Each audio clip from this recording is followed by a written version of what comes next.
Saudamos a todos com a paz do Senhor. Hoje nós estamos meditando no Evangelho segundo Marcos, capítulo 12, do verso 35 ao 37. O nosso tema, o dilema apresentado por Jesus. O texto bíblico nos diz assim: ensinando no templo, Jesus perguntou: como os mestres da lei dizem que o Cristo é filho de Davi? O próprio Davi, falando pelo Espírito Santo, disse: o Senhor disse ao meu Senhor: senta-te à minha direita até que eu ponha os teus inimigos debaixo de teus pés.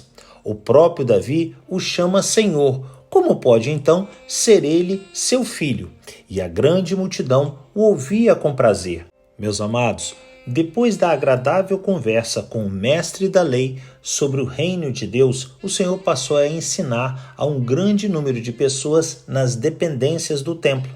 Durante a sua ministração, ele lançou a seguinte questão: como os mestres da lei dizem que o Cristo é filho de Davi? O próprio Davi, falando pelo Espírito Santo, disse: o Senhor disse ao meu Senhor: senta-te à minha direita até que eu ponha os teus inimigos debaixo de teus pés.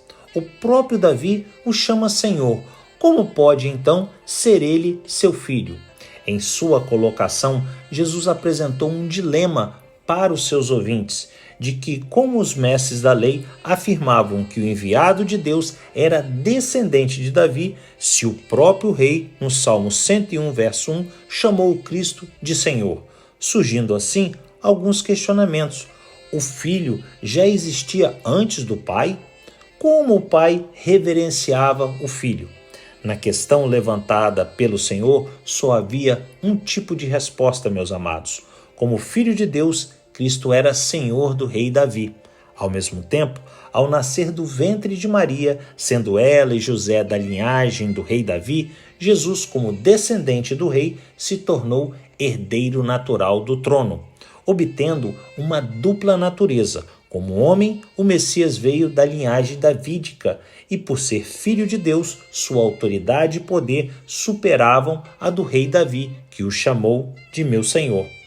Essa, como outras sábias e fiéis interpretações que Jesus realizava das Sagradas Escrituras, fazia com que os seus ouvintes se deleitassem em seus ensinos. Esse ensino serviu não só para os judeus do passado, meus amados, como auxilia aos cristãos da atualidade a entenderem que as Escrituras Sagradas apontam, tanto no Velho Testamento quanto no Novo Testamento, que Jesus é o enviado de Deus, que se tornou o Salvador da humanidade e Rei dos Reis. Que Deus assim nos abençoe em mais esse dia de meditarmos na sua palavra.